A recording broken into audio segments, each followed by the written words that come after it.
Hello, beautiful people of the internet. How are you doing today? My name is Jackie and welcome back to my YouTube channel.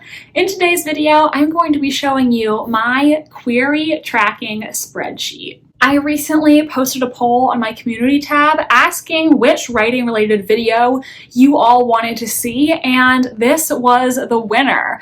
So I'm going to be showing you my query tracking spreadsheet and talking a little bit about how you can get the information you need to create your own. First of all, you might be wondering, Jackie, what is a query? And why do I need to track it?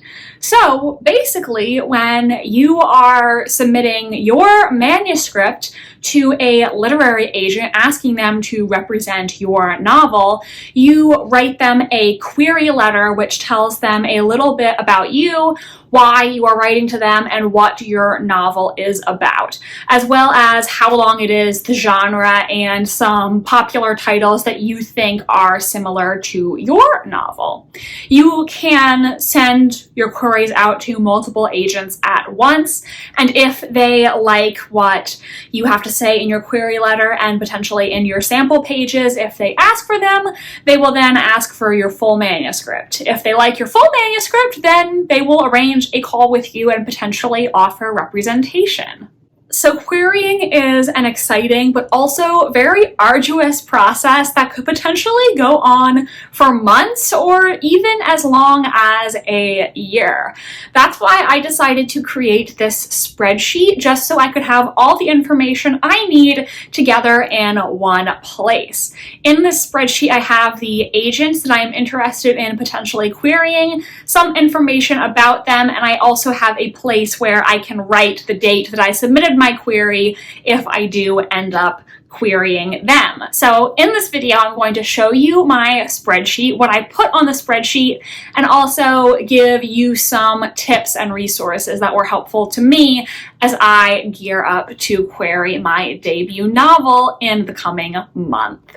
Yes, August is when I'm going to query my novel, my historical mystery manuscript, Project Mayfair. So I am ready to go. I am excited, also scared, kind of scared out of my mind, but also excited at the same time. So I'm going to put a screen recording of my spreadsheet in the corner of the video and go through all the information I have on the spreadsheet with you all. There are agents' names on this spreadsheet, and everything that you see here about them is public information, so this is all stuff that you could figure out yourself.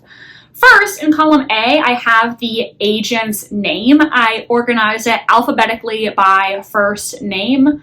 I also thought about putting the agent's pronouns there because it is very important to not misgender the agent you're writing to, because addressing someone properly is just a very basic form of respect. To be completely honest though, I have 40 agents on my short list for querying at this point.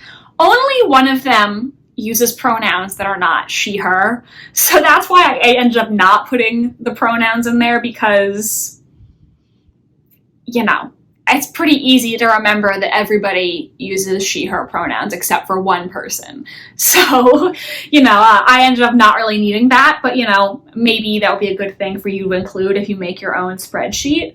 I also put the agency name. I wrote and location, but I wasn't really actually that good about putting the locations in. Some of them I did indicate whether it was USA or UK, so here it says USA. But that really is just because I want to easily remember what literary agency they are from, and also if it is an American agency or a foreign agency. You can query agents in the UK even if you live in the United States, and vice versa. Generally speaking, literary agents are open to working with people from other countries. You know, it might get a little more complicated if you need to arrange a Zoom call, but it's definitely not a deal breaker. Then I put, are they opened or closed to submissions? At certain points, a literary agent will close their submissions inbox just because they feel like they're very busy right now. They're on vacation, they're on maternity leave, things like that. So you should only submit to a literary agent if they are currently accepting submissions. Like I said, I have about 40 people on my spreadsheet at this moment. They are all people who are currently open as of 7/13, the last date I checked, or people who are currently closed but said that they are planning to open soon. Right here in rows 4 and 5, you can see 2 agents who are closed at the moment but said they plan to reopen after Labor Day.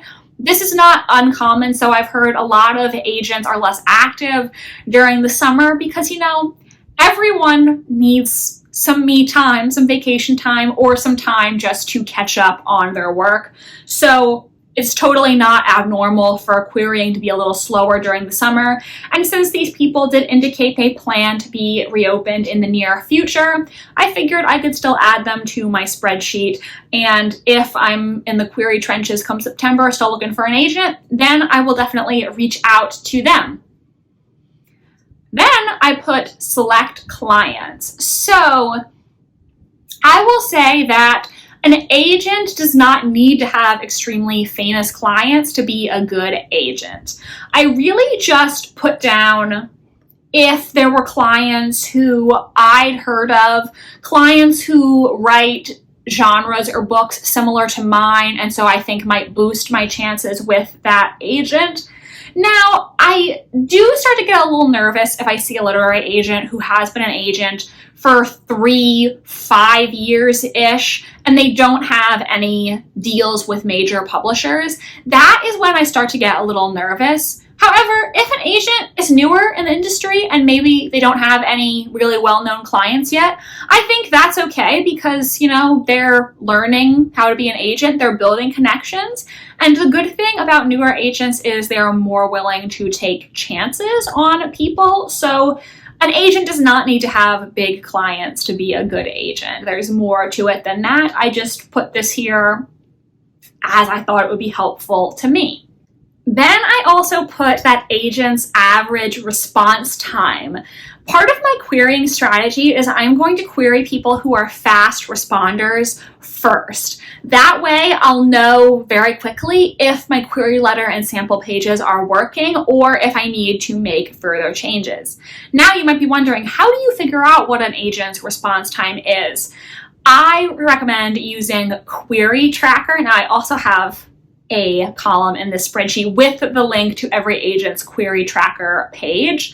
And Query Tracker is basically a site that is to help people like you and me who are submitting manuscripts to manage all of their query letters and also give feedback that may be helpful to other people.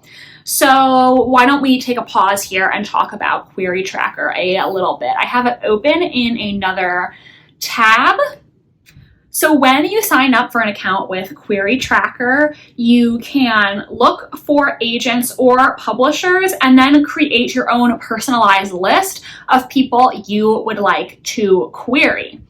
So this is just all literary agents. There are 1,771 in the system, and you can search for a specific agent or agency name. You can also refine your results by genre. So let's just say, you know, this agent is open. So let's say I want to query this agent. I can then go to their profile and it will tell me the address of their agency, their website, how they accept queries, and then you can go to comments. These are comments from other people who have queried this agent. And basically what I did is I went through the different comments to basically see on average how long does this agent take to respond.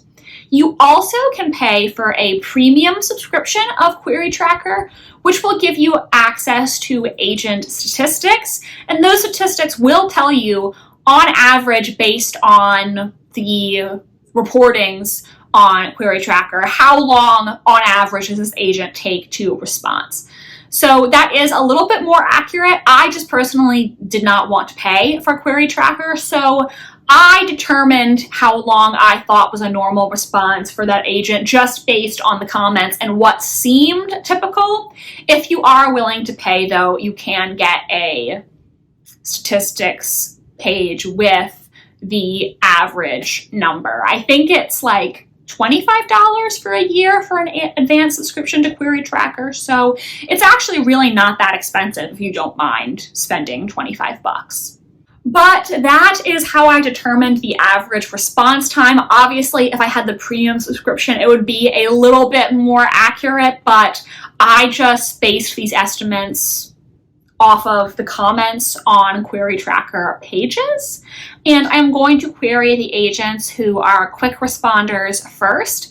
That way, if, 2 weeks, 3 weeks, a month have gone by and I haven't heard anything from any of the agents, I'll be able to know, okay, clearly there's something wrong with my query letter or sample pages and I need to go back and fix that. That's just my strategy, how I'm going to approach querying, and that's why I have this response time column here. It also just lets you know what's normal for that agent, because some agents will respond to you within a week, letting you know if they're interested or not. Some people may not get back to you for 4 months. And other people may never respond to you unless they're interested. So it's just good to know what's normal for that agent so you can interpret if they're interested or not. I also have a suggested personalization. So when you write a query letter to an agent, many people recommend including a quick personalization that basically is just there to let the agent know why you sought them out and why you think they might be a good fit for you. It could be as simple as, I heard you on the such and such a podcast and I really enjoyed your interview. Really, the reason you want to have a personalization, if possible, is because there are some people out there who send the exact same query letter to 200 agents, sometimes in the same email, which is a big no-no. So if you actually include the agent's name and just a quick one sentence that's specific to them, that lets them know, okay, this person has done their research, they genuinely want to work with me, and it will help you in the query process. In this column, I basically just wrote down things that I knew about each agent that I think could work as a personalization. Not every single agent has a personalization on the spreadsheet, because the advice that I've heard is if you can't think of a really good personalization, it's totally fine to send the query without one. Don't bend over backwards trying to think of a personalization if you just can't think of one. Then I put the materials that each agent wants. You can go on their agency websites to learn what materials they want you to send them with your query letter, and also how they want you to send them. Some agents like you to email your letter and submission materials to them. Other people use a form, or you basically just copy and paste your information into the form. So I wrote down for each agent what I need to send them and where. I also have a link to their query tracker page in case I need to go back and reference that again. And then we get to the columns that I have not filled out yet because I have not started querying, but when I submit a query to an agent, I will put the date I sent it into this column here just to keep track of who I queried and when. Now, if a lot of time has gone by and you haven't heard back from an agent, you can send them what's called a nudge, which is basically just a polite follow-up for that agent. So I also created a column called nudge ? So if I do need to follow up with an agent, I can write the day that I did that. Some agents on their websites also specify when it is appropriate to follow up with them.